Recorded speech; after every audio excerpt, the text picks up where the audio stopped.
Good evening, everyone.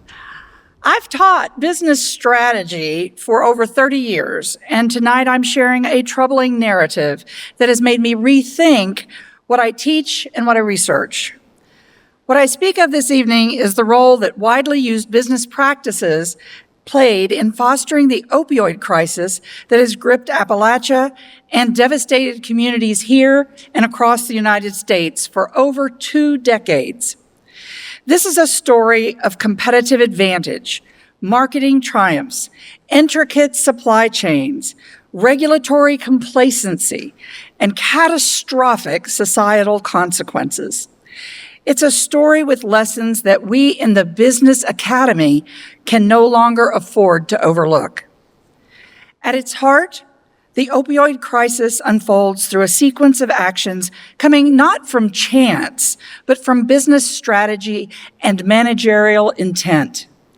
In the early 1990s, pharmaceutical companies faced a clear strategic challenge: how to expand the market for opioids.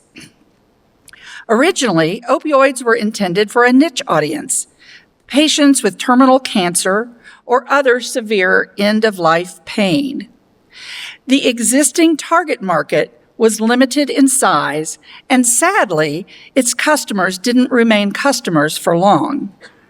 To chart a path to greater sales and profit, companies needed a transformation that would reshape societal beliefs and medical practice. The mission was to shift the medical community from some pain is inevitable to any pain is intolerable, and pain is the 5th vital sign. From toothaches and bunions to minor surgical procedures and sore backs, all could be treated with strong opioids. Pharmaceutical companies founded medical research and promoted and paid for pain conferences to legitimize their claims. They literally created the 1 to 10 pain scale. This redefinition required costly marketing campaigns, sales tactics that blurred ethical boundaries, and the persistent mantra that addiction is rare. By co-opting doctors, insurers, regulators, and even professional medical organizations, these companies saturated the medical prescribing market with targeted rewards dangled by salespersons receiving unlimited financial compensation until demand grew exponentially and profits followed suit. The results speak for themselves. By 1999, non-cancer-related pain accounted for 86% of the opioid market.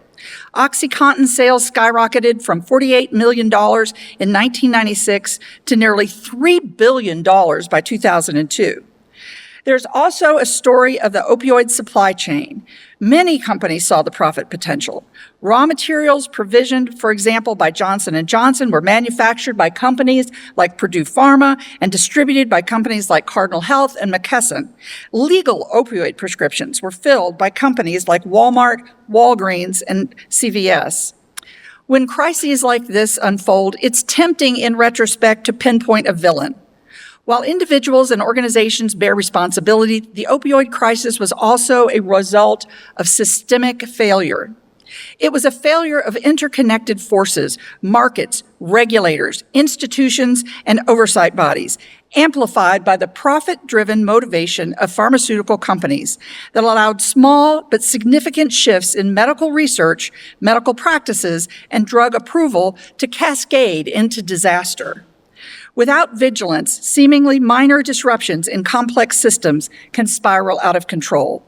And the results? In 2020, 68,000 Americans died from opioid overdoses. Estimates suggest that in total, more than 1 million people have died from opioids since the early days of the opioid crisis. And the ripple effects extend far beyond individual lives. Consider the American workforce. Research shows that surprisingly, nearly 2/3 of adults with substance use disorders are able to maintain their employment. However, opioid misuse leads to absenteeism, workplace accidents, and withdrawals from the labor force due to prison, disability, and even death. Economically, the burden is shared by all of us. In Tennessee alone, a CDC study estimated that opioid use disorder costs over $3,600 per capita annually, a figure which includes healthcare costs, lost productivity, incarceration costs, and the intangible impact of lives lost.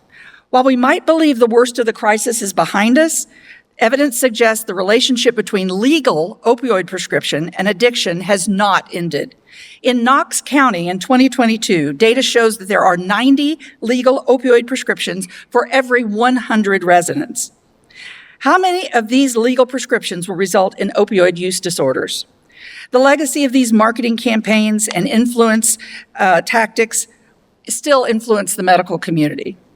At its core, the crisis was fueled by power imbalances in the marketplace and a targeted application of routine business practices that create and exploit those market imbalances.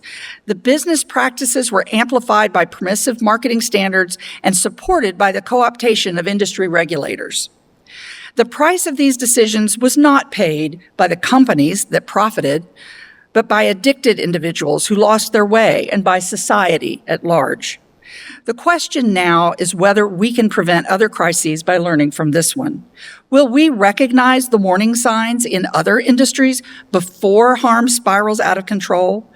Will business academia confront its role in promoting practices that create market imbalances and spillover costs to society? Frankly, this is a perspective on my field of business strategy that I never considered before my exposure to the opioid crisis. Perhaps the Business Academy should consider that it has a social responsibility to do no harm. Let us take these lessons to heart, using teaching and research in the Business Academy to advocate for a more ethical, transparent, and accountable use of our widely promoted theories and business tools. Thank you.